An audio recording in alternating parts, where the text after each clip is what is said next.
Ashes to ashes, funk to funky, we know Major Tom's a junkie, strung out in heaven's high, hitting in all... This is not...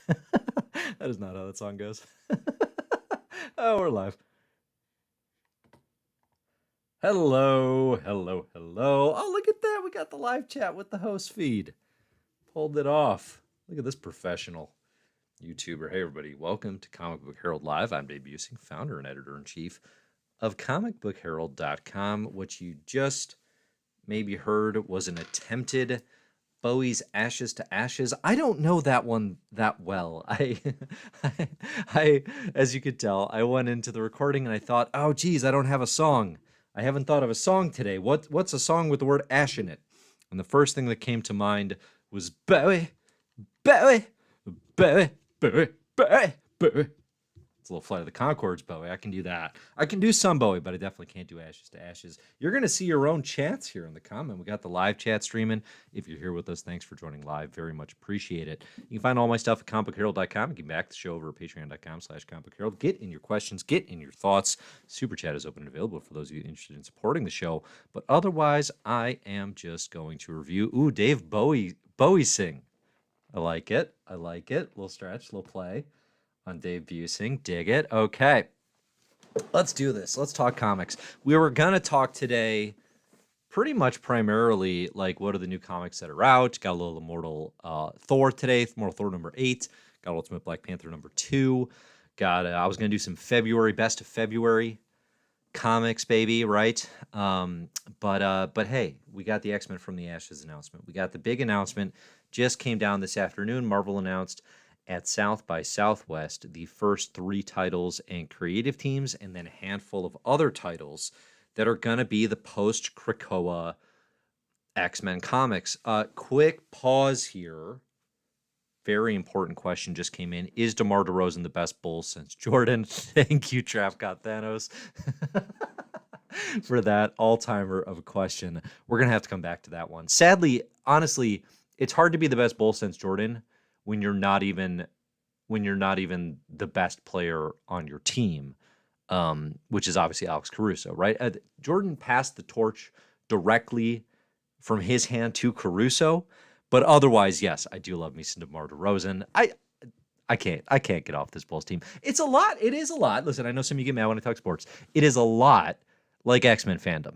Sports fandom and X-Men fandom are so similar, where in sports fandom, I am very, very, very aware and committed to my teams. I just get that's how the game works, right?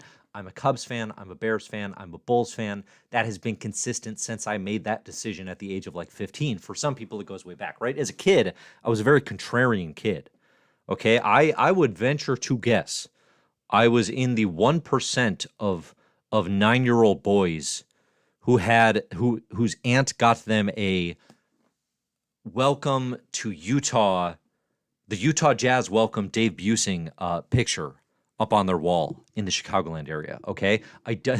Every other kid had a Jordan jersey and a Jordan poster. I had the Utah Jazz welcome Dave Busing, an insane choice by any metric.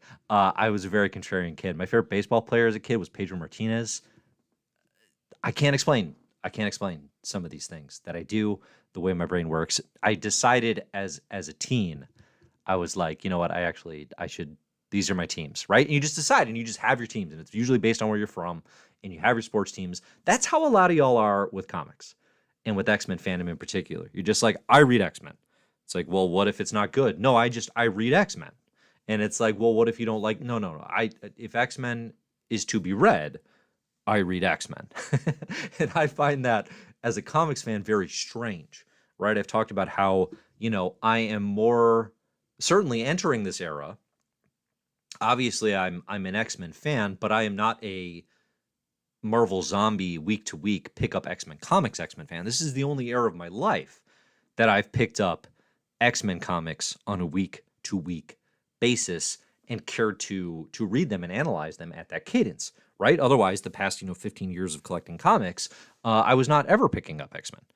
I was, I'd read the stuff, yeah, like in Marvel Unlimited binges after the fact, but I was not reading X-Men. at the time. And there will come a day here in the nearest future where that is true again. And that's fine, right? That's just how I operate. I hop in based on interest level. But it's fascinating to me because some of y'all don't get the sports, but then I see the exact same happening with comics, and then somehow I'm confused by that with Spider-Man fandom or X-Men fandom, where they're just like, no, that's just what I do. That's just what I do. And I think some of you are all going to react to this change in this next era of X-Men comics the same way, right? You're just going to be like, on to the next thing. I am an X-Men fan. That's how this goes. It's admirable in its sort of purity and just dedication of fandom. It's definitely not how my brain works when it comes to reading comics. Okay, so we're going to talk about the X-Men from the Ashes announcement that came out from Marvel today. We'll talk about all the comics announced. We'll talk about all the creators announced. We'll talk about what it means. I've been talking for a few weeks now. David Harper over at Sketch and Off Panel, he had me on very graciously to do our Uncanny X-Men fantasy draft. Tell you what, a lot of similarities between the names we were bandying about and the names that got announced today. I don't want to say Dave Stinney Strikes Again because I don't have the mug in front of me. But Dave Stinney Strikes Again. Dave Stinney Strikes Again. I think no major surprises. One semi-surprise. I think one decent semi-surprise in the X-Men announcement. But that's what we're going to talk about. So get in your questions, get in your thoughts. We're going to talk about those. Listen, save these sports comments until we get going. Come on, I see Justin Fields chatter in here. I see Best Bull Since Jordan chatter. Yeah, probably is D Rose.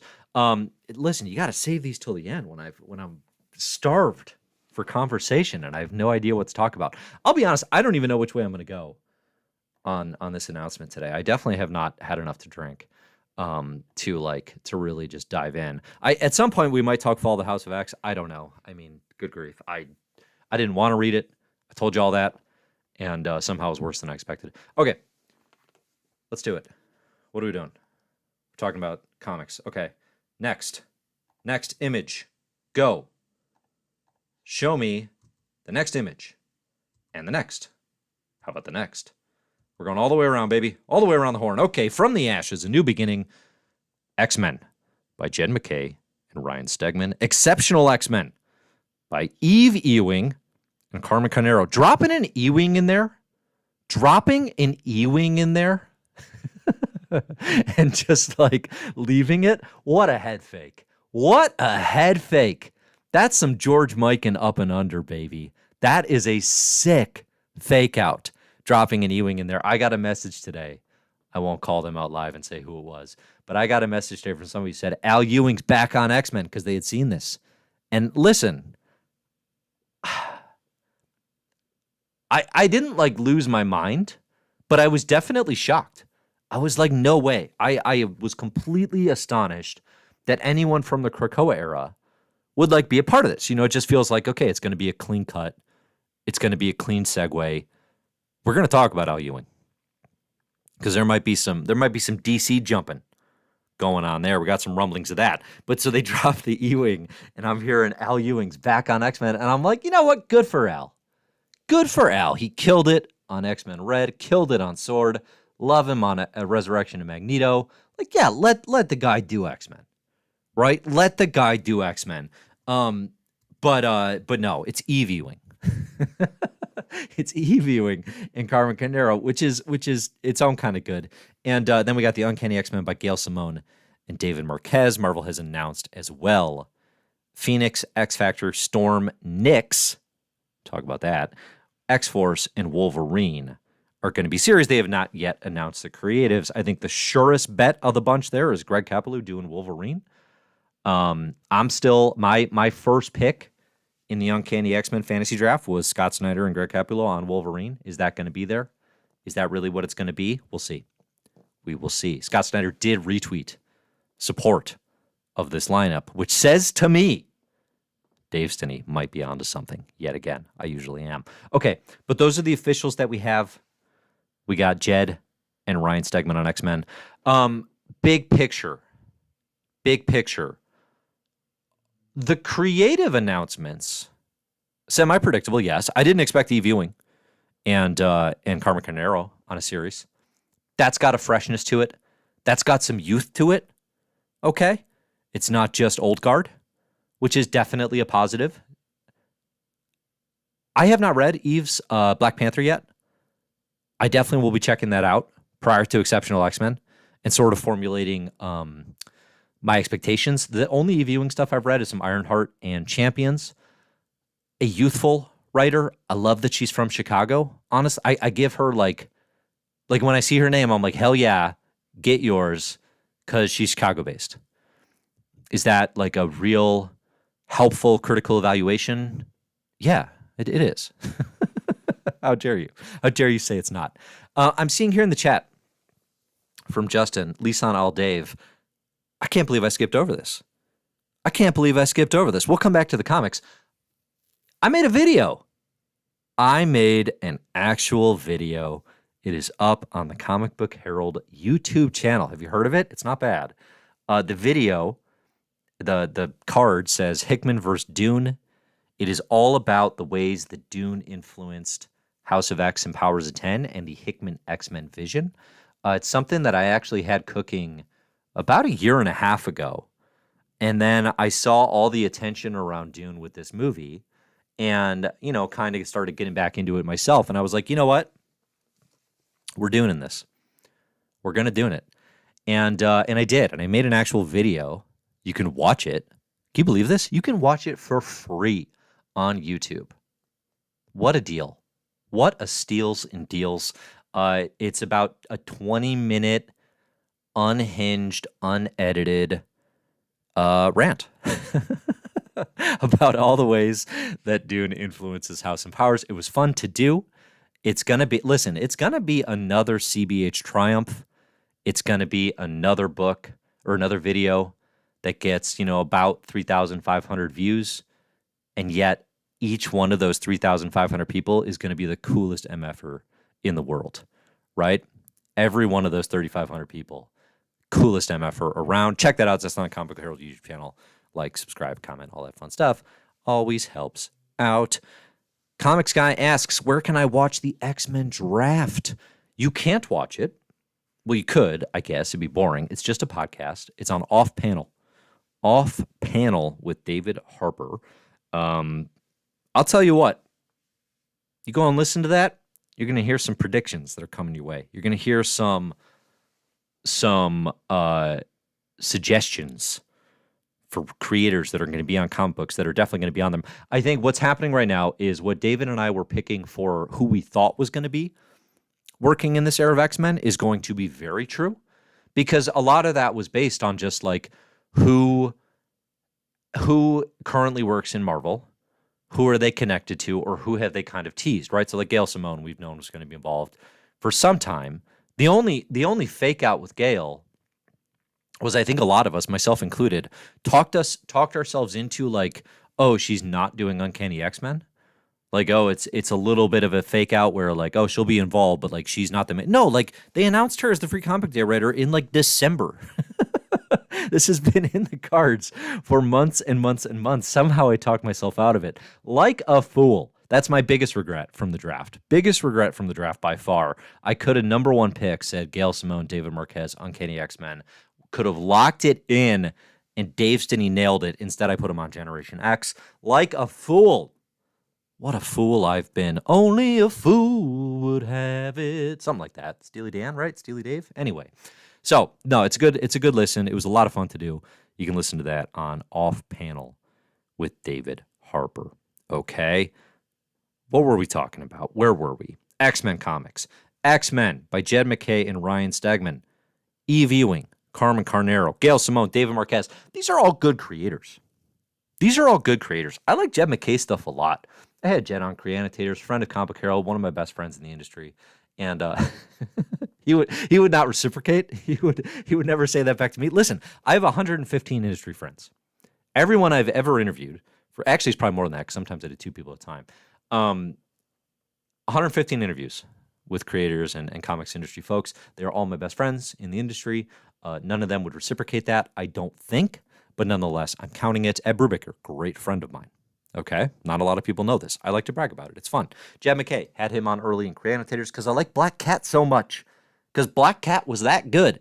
Black Cat had no business being that good. Black Cat was that good. Jed McKay made Moon Knight, flipping awesome. Now he's stuck on Avengers. Avengers isn't working. But the history of Jed McKay says, very good Marvel Comics writer, is the runner-up to Al Ewing in terms of Marvel writers who flipping get how to use continuity. I mean, he's a distant second because Al is like just the absolute Lord and Savior, but pretty good at that. Pretty good at that. I think Jed McKay on X-Men is going to be good. I do. I think Ryan Stegman has done some great Marvel comics. Superior Spider-Man, Dan Slott, Venom, Donny Cates. I'd be a little surprised if Stegman stayed on X-Men for like more than 3 issues. But a good launch. That's a good launch partner to have. That book sounds kind of interesting. That book definitely sounds kind of interesting. So the problem here is not, I don't want to talk problems. I don't want to be negative. I got to be a little negative. Fall of House of X #3 came out this week. But, okay. These are all like solid creators. And they're going to make decent to solid comics. They are. What I'm missing still, and maybe this will come, some of it just comes with probably reading the work, but what I'm missing is like, what is the vision? What is the vision of all of this, right? House and Powers, especially getting to the Dawn of X. Forget how the actual House and Powers experience, because that has superstar writer Jonathan Hickman returns, which has like definitely a level of panache and like an attention-grabbing, marketable superstar that this line doesn't have. You know, I like Gail Simone a lot. I don't think her comics work of recent years. What would you even point to? I think that's a struggle, right? Somebody pointed out to me The Clean Room, which was the Vertigo book that probably got the most attention with John Davis Hunt, which I hadn't read that. I went to read it. Oh man, I'm glad I did, because John Davis Hunt, I'd forgotten how good Davis Hunt was. You know, it gets lost, I think, because the next best thing he did was The Wildstorm with Warren Ellis, the canceled Warren Ellis, right? So nobody talks about that book, which was through no fault of Hunt's, even though it's phenomenal work, great on The Clean Room. It's an interesting horror. I'm definitely going to read the rest of it. But like, you know, it's not the same level. It's not the same level. Let's not pretend it is. But anyway, the vision of this going into Dawn of X was like, okay, cool. We've got this foundation. We've got this template. I know what this is. I know why this is unique. You can pretty much put any creator on the books at that point. And I was like, yeah, I want to know. I want to see what they got. Right? I don't think I was a fan. I wasn't a fan or not a fan of any of the creators who were announced for the Dawn of X. Mostly, I just didn't know their stuff. Jerry Duggan, Tini Howard, Ben Percy. Who else do we have? Brian Edward Hill. Get Hickman twice. Is that it? Ed Brisson. The only one of those that I had read anything of was Jerry Duggan on a Deadpool run that I was kind of whatever about, but people liked it. So it didn't really matter who was doing the books, and ultimately it does, right? Eventually it does as you get into it, but going into it hype-wise, it was like, I want to be here for this. I want to be here for this. I want to see what this vision is. I want to see it through. That's been a huge part of the thrill of Krakoa. I don't know what that vision is right now for From the Ashes. What we got today was all of these books, there's 3 X-Men books, which is very funny that there's 3 X-Men books. They all have the same logo. Technically, we have an appendage. We have an Uncanny and an Exceptional, which if you're going to do Exceptional X-Men, all right, fine. I'll get on my soapbox. All right, pulling up the soapbox. We're going to get here. We're going to put this right in front of the microphone. If you're going to do Exceptional X-Men, use the X. Use the X. What are we doing? We're starting this with an E? We're starting this with E?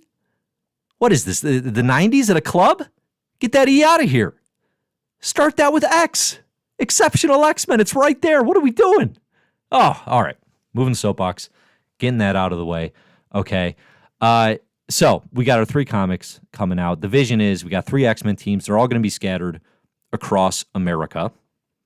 Cyclops team X-Men, that's going to be in Alaska. Ooh, Alaska. We're going to have one set in Louisiana, down in the bayou. Get some CCR going for that one. And the third one's going to be Kitty in Chicago.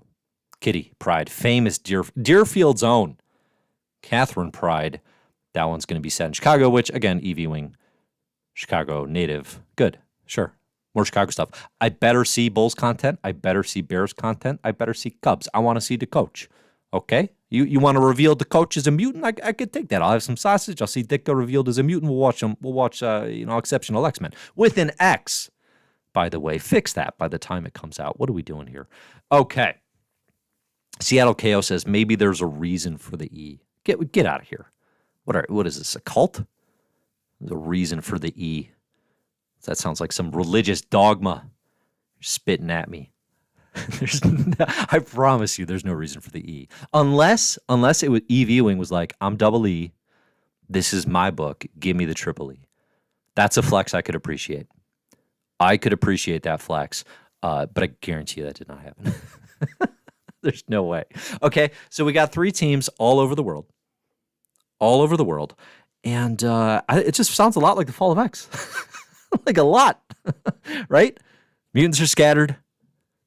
They're hated and feared more than ever. What else? That's about all we got. Krakoa's no more.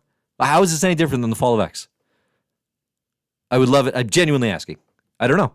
So that's to me is like until I have a sense of like, oh, here's a vision, and until I have a sense of here's what here's the connective landscape these creators are going to be playing in, I don't have a lot to get excited about, you know?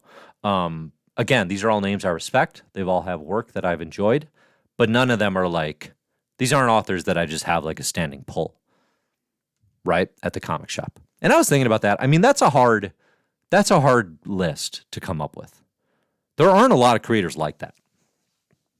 You know, a lot of it's contextual. But there are certain names that when I see, there's a level of surprise or intrigue or freshness where I would be super excited. That's what happened when I saw Peach Momoko announced as doing Ultimate X-Men at New York Comic Con. That actually got me where I was like, oh, wow, did not see that coming. That was exciting. The potential of that, I think, was really interesting. I don't have that reaction here to anything. That's not a knock. That's just reality, you know? So I think, listen, it's a solid lineup. It's far from a worst case scenario. I mean, I've definitely seen reactions on social of people who are like, you know, people who are going to be upset anyway with Krakoa ending, I think in a lot of instances, but sort of acting like, you know, this is nuclear and the worst thing that could ever happen to X-Men. It's definitely not that. I mean, like, listen, I can name right now scenarios that are way worse and way more regressive. You know what I mean? This ain't John Byrne's X-Men. This ain't Mark Miller's X-Men. Okay? Like, there are way worse scenarios that we could be walking into. This ain't Dan Slott and Greg Land on X-Men. You know? They made a point to be like, it's not the Mansion, which I think kind of ignores that, like, the Mansion isn't the point. The point is, like, what the Mansion stands for. These all sound like Mansion books. These are all pretty standard, like, I mean, I said it feels like Fall of X. I mean, you know what it feels like a little bit more is like Inhumans versus X-Men territory. That's the sky is falling take on this that I can see, at least, you know? But given the creative talent involved, that feels like a reach. This feels like a little bit of a reach. So, I don't know. I'm curious. What do y'all think? Are people super excited? Are you wait and see still? Are you not excited? The other titles that got announced, but with no creatives attached, which I don't know how you react into this without knowing who's going to be writing the books or what the thing's going to be about. But you got Phoenix, you got Wolverine, you got Storm, You got, which good that Storm's getting a book. What was it? X-Force, maybe? X-Factor, one of those. Probably both. And Nyx is the surprise of the bunch. Now, for those of you who are like not true fans, for those of you who are fake fans, Nyx is technically, is this right? Is that where Laura Kinney debuted in the X-Men comics? Or was the X-23 series first, then Nyx, then X-Men? I can't remember. Either way, coming out of, I think, the character's creation in X-Men Evolution? Maybe? I could have my X-23 history way off here. Either way, Nyx is, it's a weird early 2000s Marvel Knights era book. Laura Kinney is in the book. I think she's working as a prostitute or like forced into sex work. Something that is attempting that early 2000s angle of signifying maturity without any of the creative competency to back it up. Let's just say it's not well regarded. I think from that synopsis, you might be able to understand why it's not super well regarded and is a problem for that character. It's something they've moved away from for sure. Bringing back that title is a red flag. My guess, though, would be it's just New York X-Men. My guess would be they're going to rebrand Nyx as New York X-Men. And it's going to have nothing to do with the original series. Maybe Laura Kinney's in that book. That's probably the most continuity connection you get, is just Laura Kinney's in that book. I can't imagine it would be anything more than that. Okay, let's see. What are people saying here in the chat? A couple of people are asking, how does Era of Apocalypse play into this? Did we not talk about Era of Apocalypse? Oh, I suppose we didn't. Era of Apocalypse is coming out in, what, June? Is that how months work? Yeah, so after all the Krakoa stuff is done, Era of Apocalypse is coming out. It's going to be written by Steve Fox, who I like. Another one of my best friends in the industry. And it's going to be Apocalypse deciding who's going to be the next Apocalypse amongst 12 mutants, some of whom make a lot of sense, like Richter, who's clearly in line. like clearly is the eldest boy and should be selected here. And then some of them make no sense. I think like Emma Frost and Mr. Sinister, which is just like, why are you even on The Bachelor if you're not here for the right reasons? Right? I think that's a fair question to ask. But that's what Era of Apocalypse is. How does it tie in? I don't know, man. Like, it probably doesn't really. It sounds like a weird old little stopgap. It's going to move Apocalypse that we know somewhere else. It's going to have somebody else calling themselves Apocalypse. And somebody's going to pick that up and do something with it. Okay. I don't think it's going to be, like, super important. I think it's just a stopgap as they get ready for these new books. Justin M says, Nick's about to be the new Fallen Angels. How dare you? It's got that energy on naming alone, that's for sure. But hey, Hellions turned into like the best book of all time. So what do we know?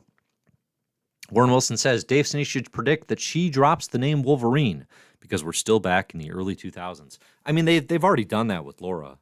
She's constantly getting retroactively rebranded. I mean, even going into Krakoa, they were trying to X-23 her again. So that's always the just have her be Wolverine. It's what everybody wants at this point. Come on. We already have a Wolverine. Shut up. Stop it. Move on. You have two. You're going to be fine.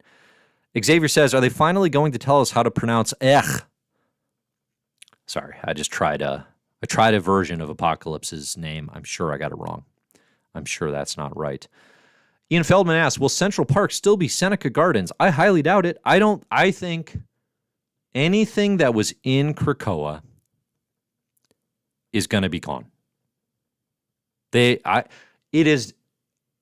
thought maybe they'd keep a little more of the Krakoan world building and the things that we liked. Now I don't think they're going to keep anything. I think it's all gone. I do feel kind of bummed about that. I will not lie, especially about Arakko. I think they're really working here to be like, we are going to take everyone off of Mars. We are not going to, there's not going to be Planet Arakko anymore. What are they going to do with all these mutants? Throw them in a black hole, send them to a Shi'ar planet. They're going to move them somewhere else. I don't think they're going to deal with Arakko anymore. And that bums me the hell out. I think what it signifies more than anything is tremendous work on world building, tremendous work on just like potential, on being additive, on new characters, on growing the thrill and the escape of reading Marvel Comics into something that it hadn't been before, and not just recycling the same ideas. I think they're going to throw that all out. They're going to reference it. They're going to be like, remember when? I was actually thinking about this. So on My Marvel This Year, the podcast and reading club, where we go through the history of Marvel Comics from its origins to today, we just covered Planet Hulk. And Planet Hulk's great. Really holds up very well. Greg Pak's time on Hulk is all-time Hulk stuff. This is 2006 we're on. And, one thing, that was my first experience as a reader where you go through Planet Hulk, you go through World War Hulk, you go through the rest of that run, and then you get to the Jeff Loeb stuff, to the transition, to the Red Hulk. And that was the first time when I was reading something where it was like, they're not just gonna like move on, right? They're not just gonna like throw out the Hulk's anger at the Illuminati for shooting him into space and for losing this love and this sense of peace that he thought he had finally found. They're not just gonna like pretend that didn't happen, right? And they did. Like a little gradually, a little over time. And what you come to realize is that is how Marvel Comics renews itself.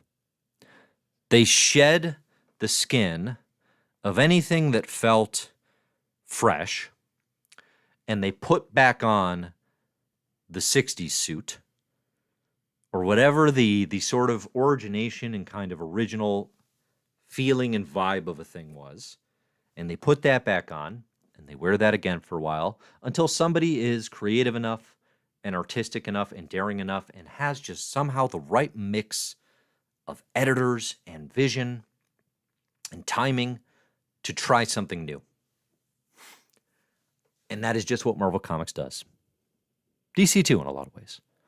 That is what corporate superhero stuff is. And I think it always will be. So my thing now, knowing that, is I can't pretend I didn't see it coming. I can't pretend I didn't know Krakoa would end in like a kind of disappointing way. But I think the big thing with it is to remind myself and to remind those around me to enjoy the hell out of the fresh stuff. Because the feeling I had today was like, listen, have I been critical of areas and elements of the Krakoan X-Men experience? Certainly post-Hickman, probably in particular. Yeah, of course. I always wanted it to be the best version of what I thought it could be. And that's just how my brain works. But at the same time, the stuff that's been good has been really great.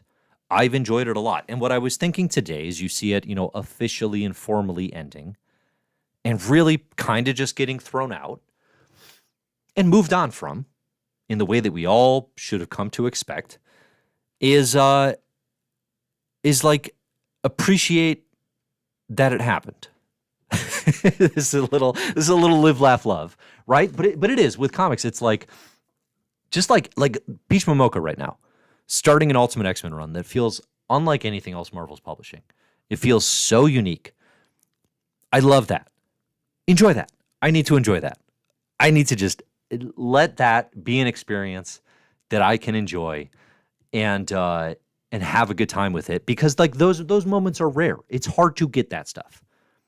If it was easy to replicate, they'd do it all the time. It's not. It's super hard, and it's rare, and it's often not what leads to dollars or what they think is marketable and will sell, and therefore it doesn't get a chance.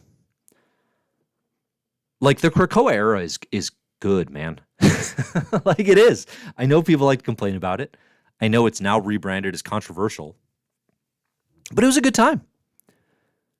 You know, at the top, you could always go for the top and find good stuff. So, anyway, this isn't doom and gloom. This isn't, oh my gosh, it's ending.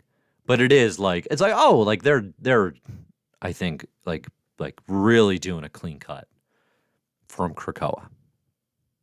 You know, and it's gonna be its own thing. So that's X-Men from the Ashes. Again, keep your thoughts coming, keep your comments. I'll respond to what I can here. In the meantime, we got to take a sip from our sponsor. Deep into this stream without a single sip. All right, we are sponsored today by Quarter Full Water with a tiny Bruce banner attached. Quarter Full Water is from the fridge, no ice, and we're gonna see how it tastes.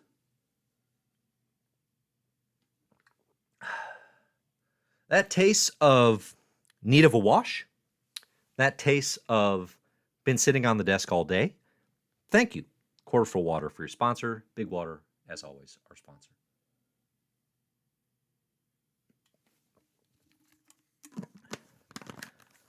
You know, I actually did on My Marvelous Year.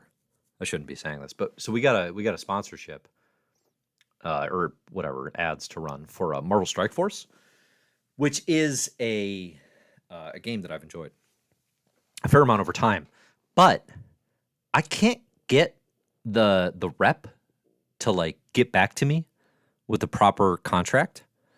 So I need you all to tell me what are some Marvel Strike Force competitors, because I now need to spitefully champion a different competitor because of this bad experience with the Strike Force rep, which I'm like free advertising Strike Force again. They got me again. But listen, I would love some recs for you. Who should I spitefully advertise for free in my sick and twisted way of getting back at this advertiser? Okay. Let's do this. We got a few more comics to talk about. Okay, we got one other thing to talk about before we talk about comics. Is Al Ewing jumping to DC? Al Ewing, currently writing the Immortal Thor, to talk about very briefly, has been writing every Marvel comic book under the sun for the past decade. Okay. It was reported, or shown, or whatever, by Oliver Sava. I saw this tweet that Al will be writing a Blue Starman story in DC Pride. As far as I know, it's Al's first DC work. Is this a sign that Al is making the jump? He's going to be off X-Men. He's talked about a long, like 50-issue, Immortal Thor run. So maybe he does both for a little while. It makes sense for Al to jump to DC. Al has written every Marvel book under the sun, every franchise, and has not ever been given the keys to Fantastic Four, to Avengers, to proper X-Men, I guess to Thor and Hulk, right? Not like he's gotten no shots here. Co-wrote an event, Empire. Didn't even get to singularly write an event. If I was Al, and he probably doesn't think this way at all, which is why he's a successful professional, I'd be offended that I'm not on Fall of the House of X. He should be one of the two writing the big end of the X-Men event. Okay? I don't know that that's how his brain works at all. Maybe he'll just be like, I just want to write where the opportunities are. It makes sense for Al to jump to DC. It does. Al Ewing's Green Lantern. Al Ewing's Legion of Superheroes. Al Ewing's Superman. All of these things sound like the most excited I'd be for DC Comics. Like in years. In years. I kind of hope it's happening. I do. It's a huge, like, I've been saying this for a long time, and obviously I'm a one-man alley propaganda machine, but like, if they lose Al at Marvel, then what? like what? What are you at that point? Without a Ewing, nonetheless, on just his own personal opportunities level, and as a fan, I would love to see Al Ewing go to DC. I think they'd be a good time for it. That said, like, I do want to see him finish Immortal Thor. So, I don't know. Can you do both? Maybe. Anyway, that's in the water. That's in the water right now. It is, again, all based on, he's writing a very short story in a DC Pride special. That might just mean he's writing the occasional small DC thing. Nonetheless, like, that could be an inroads to something larger down the line. I don't think that's, like, overly ridiculous to theorize. Xavier says, why would that be a problem? Yeah, I mean, it doesn't need to be. Well, it'd be a problem for Marvel in terms of if Al's not writing Marvel comics. That's what I mean. If he goes DC exclusive or just writing a lot less Marvel stuff, they're super reliant on him doing good stuff at Marvel. So I think if he went DC exclusive, like, that'd be a massive hole in their own lineup. And again, I think, the thing you see with the From the Ashes lineup is, like, Marvel's very insular. Like, once you get in on sort of their, once you're, like, part of their network of creatives, like, those are the names they kind of pick and choose from for all their projects. Like, no one in that From the Ashes announcement is sort of outside the typical last decade realm of Marvel creators and, like, internal resources, except for Gail Simone, and even she's done, like, some miniseries and stuff. There's not a name there that's like, oh, they haven't done Marvel before, or, oh, they're known for something else. They typically work from within. And if you're enjoying that, that's great. If you're not, it's kind of like, well, all those same names are getting recycled all over the place here. So anyway, that's in the water. Let's talk about a couple comics while y'all getting some thoughts and questions. Black Panther. Ultimate Black Panther #2. Came out this week. We got Ron Khonshu, the Moon Knight, working against T'Challa and Wakanda. Brian Edward Hill's second issue. This feels the most standard of the Ultimate line. I'm still all in on the Ultimate line. Hill and Caselli are doing good work. They're moving at a nice clip. The best thing I can say about Ultimate Black Panther is it's moving at a nice clip. Going through the first issue, dropping as much as they did, getting through the second issue, having T'Challa end with that cliffhanger and spoilers, I suppose, of, like, meeting Storm for the first time, right? Like, things are moving. Things are happening. That's good. I don't just want to sit around work console tables while T'Challa says, let's not do anything for, like, too long, That said, it does read a lot like Ta-Nehisi Coates by way of Hickman, both in dialogue and approach, but also, like, this feels a lot like Black Panther the movie, This feels a lot like a Black Panther that could almost be in 616.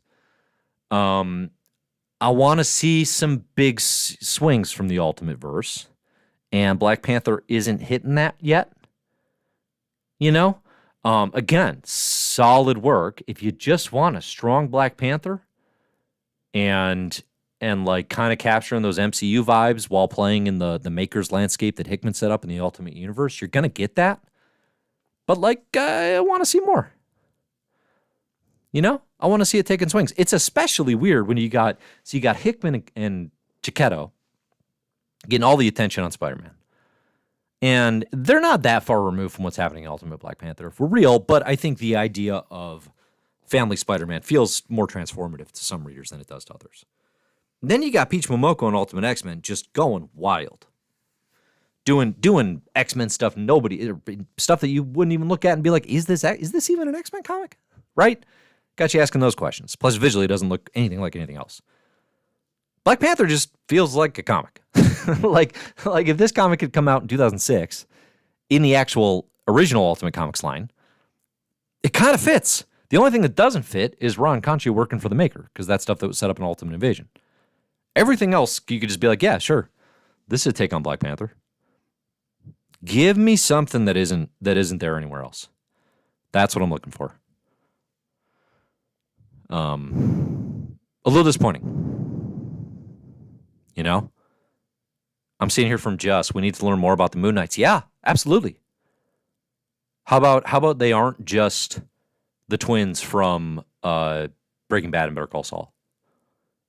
How about we get a little vision of the religion and where they're coming from and their history with the Maker and this council? That stuff's interesting. I want to see that. Haven't got any of that yet. Listen, we're 2 issues in. Some of y'all could be like, come on, patience. Yep, possibly.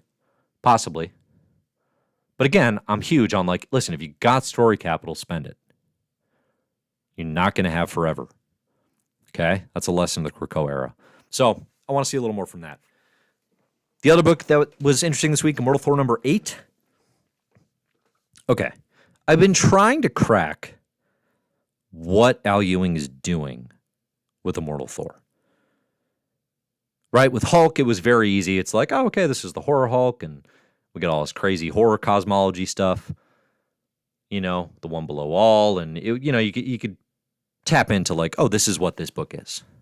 With Thor, I think it's been trickier.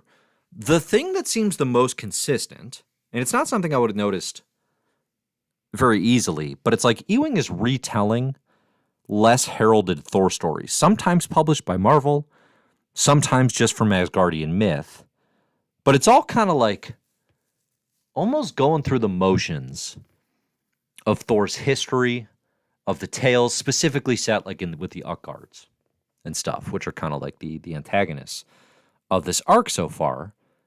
And so it's like, okay, we're doing that. The question I have is why? And I think, you know, you saw, what was it, Tyrannos. It's the Utgard Thor. Comes in the first couple issues, and the thing he keeps saying is the wheel turns. And I kind of wonder if Al's digging into here this meta commentary on the cyclical nature of superheroes and superhero stories. How they always kind of repeat themselves, how they always kind of pull from the past and then modernize. It's interesting because you got the Enchantress here working with Dario Agger of Roxxon, and they're like literally reading the old Thor stories as we're like simultaneously experiencing them slightly modernized. And I feel like there's maybe some cynical, interesting meta commentary on corporations owning these stories and recycling them. And like Al almost doing that as he's poking fun at it. I don't know. Maybe I'm off.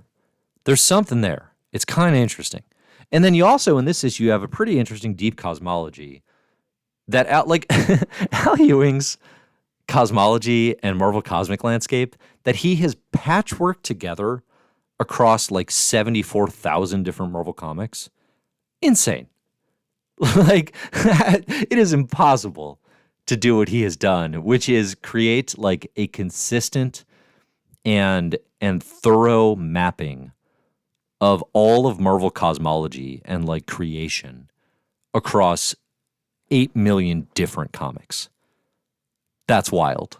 It's wild that he has done that and successfully at that. It's cool as hell. It's cool. But yeah, Immortal Thor, I mean, again, we're 8 issues in. It hasn't really revealed itself. It's teasing at it, but it hasn't made itself super clear.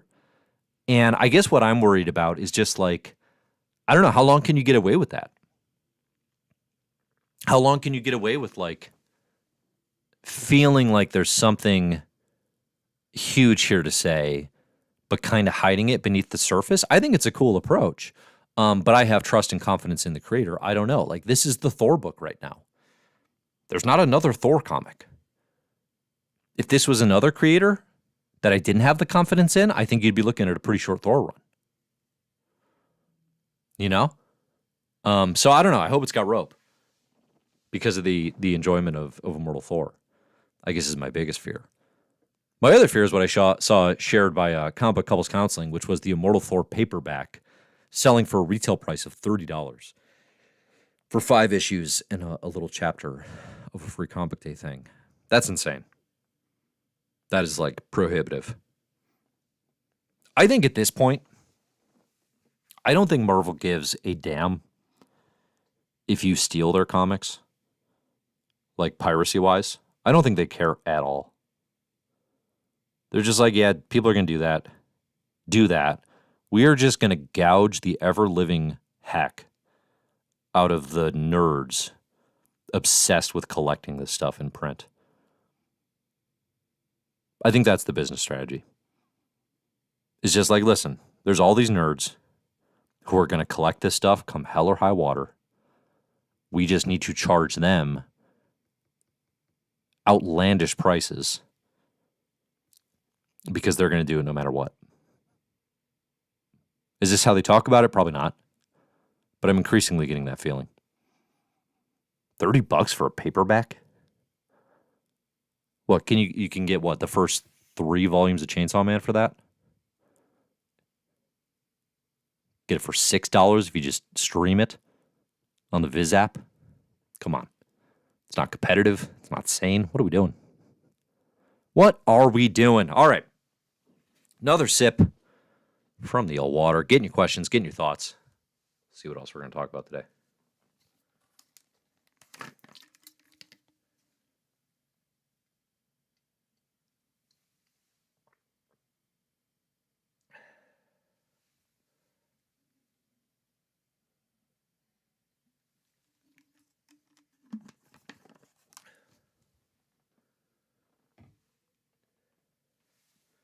Let's see.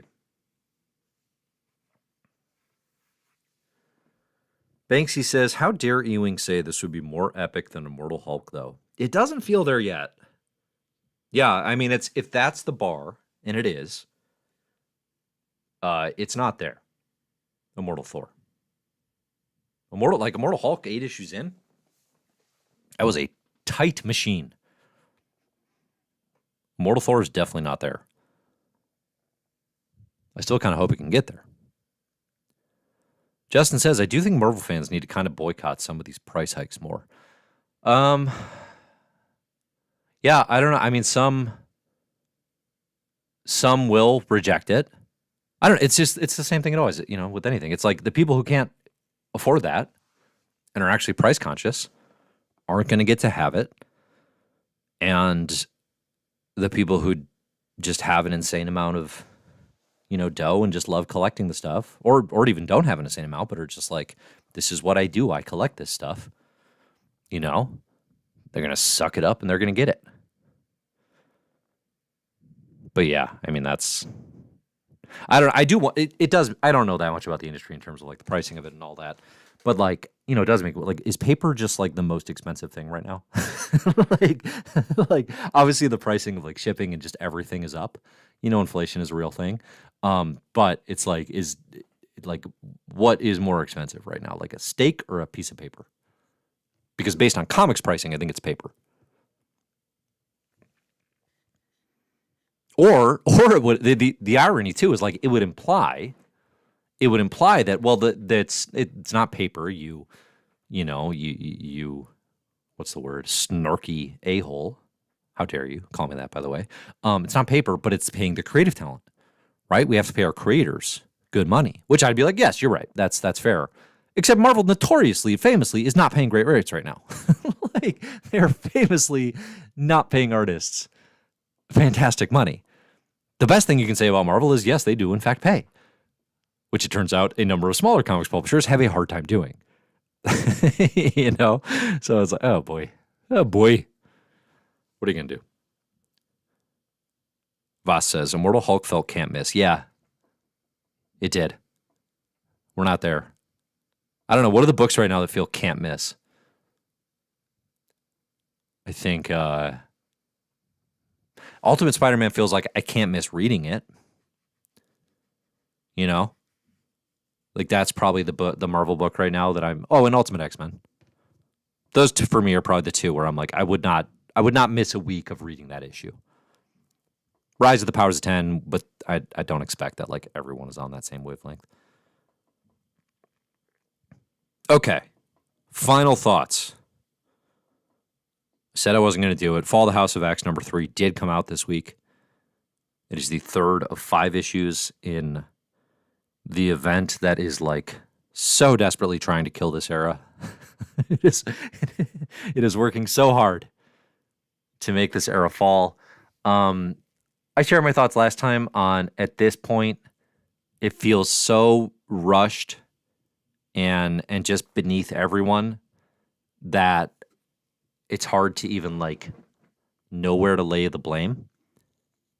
You know, this issue is even worse, I think. Like, it's an atrocity of an event. What it does do is it makes me really appreciate what Kieran Gillen and RB Silva are able to do in Rise of the Powers of 10. The fact that they're able to pull an ending together here that is even semi-satisfactory for the Krakoa era, it's amazing. I don't know how they're doing it. It feels like, listen, I may have said this last time, I don't know. Jordan D. White got, did he get booted off the X-Books? He got relocated. Okay, after the Krakoa era, they're bringing Tom Brevoort in. That's not a vote of confidence. And to me, it feels like an editor who's like, yeah, okay, you're kicking me off this. I'm in my 2 weeks notice phase. I'm taking it easy. You know, we're in the home stretch now. Did a lot of heavy lifting, keeping this thing going, keeping this thing tight in the early days. I'm on my 2 weeks notice now. I'll help those around me. We'll get these comics out on time. But like, whatever goes wrong, it ain't my problem anymore. It's got such that energy with these books. Like, I actually would say Fall of the House of X is probably the most disappointing book of this entire era because of the legacy it's like making a play at tapping into, and because of what it should be as a conclusion of this era. You know? Like, I mean, this is I read all of Fallen Angels. I technically finished X-Core. I'm not even reading Fall of the House of X. Like, I'm scanning it and just like in awe and disgust. It's like a combination of just like, it's not even the car crash thing. It's not even like, oh, this is so bad. It's sort of just like, how did this happen? How did we get here? I tweeted this week, everyone, like, Duggan should be his people should be leaking the hell out of stories about like just everyone else's, like, corporate's role in this. Like, if I was Duggan, I'd be like on serious damage control. I'd be phoning Bleeding Cool daily, being like, have I got a scoop for you? Here's what they're making us do on X-Men to end the Krakoa era. Because, like, otherwise it looks like, for these creators, I mean, like, it's a nightmare. Like, your worst work is this event that is supposed to be like a big deal, that is calling back the House of X. You know, this is everyone involved's worst work. Forget how you felt about, or how you think I felt about Duggan's X-Men prior to this point. This is everyone's worst work. I mean, oof. It's a slap in the face. It really is. I don't know. I don't think you can find a more disappointing page or comic than Fall of the House of X in this Krakoa era. Which, like, I would not have wanted. I'd rather it didn't end with the singularly most disappointing thing. Like, okay, come on. That would have been fine with that being in the middle. I see Justin says Fall is Duggan's One More Day. See, that's the thing, is like, it's not going to be like memorably bad. It's not going to be like memorably impactful, because it's not going to have any impact. It's just, it's like a press release that's saying, we're moving on now. Here's the next era. You know, it's not going to have any sort of memorable legacy or controversy or fan conversation. Because I think it feels like everyone's sort of just the same level of like, well, they checked out, so I guess I'm checked out too. It's like watching your team give up after halftime. No, not halftime, in the fourth quarter. It's like, well, I gave up. I guess we're going home early. We might as well beat traffic. That's Fall of the House of X is the beat traffic of comics. I don't even know who's working on this comic at this point. I think, you know how in Krakoa, in Resurrection, you have like a husk?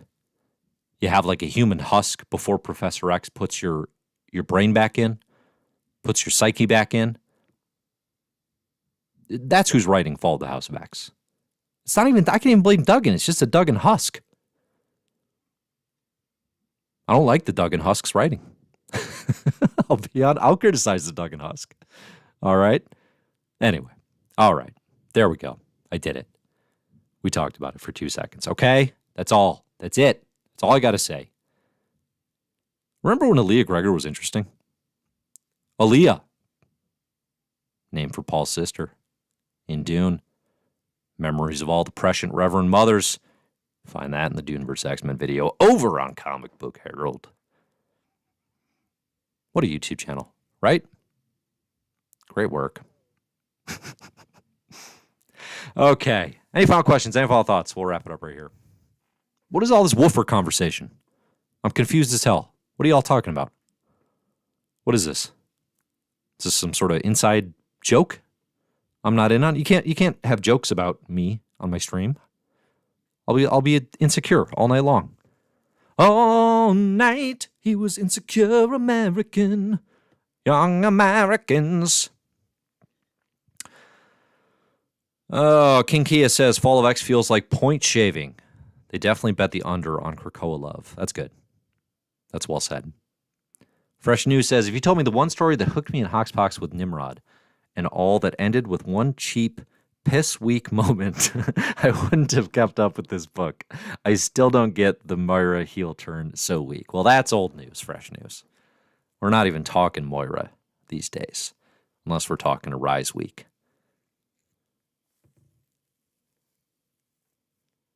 Oh, Woofer's the New Mutant from Chicago. I see. Okay, there was a new mutant introduced. I take it back. There was one great part of Fall of the House of X. There was a new mutant named Woofer. He flew the W at Apocalypse. Remember in X-Men number 7 when people were like, hey, what does Apocalypse do? Oh yeah, he kills kids in an arena and makes them fight him with a sword so they can be reborn as their best selves. That's a scary ass dude. Now we got woofers on Mars flying W's at the guy. Come on. Have some self-respect. I do love Woofer. My favorite mutant. Probably in the entire. I hope he's an exceptional X-Men with a flippin' X. Come on, Marvel. All right. We did it. We talked about a whole new announcement. Had a few comics to talk about today. That's pretty good. I don't know. I didn't get a vibe in here. Are people excited about From the Ashes? Maybe I'm just not paying attention. Where are we at? What's the pulse? What's good, kids? I'm just looking up now next week. What do we got coming out? Oh dear. Invincible Iron Man, no. Resurrection Magneto number 3. X-Men Forever number 1. Okay, we'll be here next week. That's 2. That's 2 we can talk about. Beneath the Trees Where Nobody Sees. That's number 4 on the list.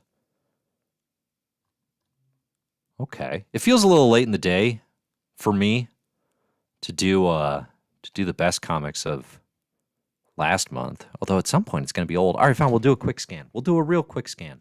Let's see. What are people saying in the chat?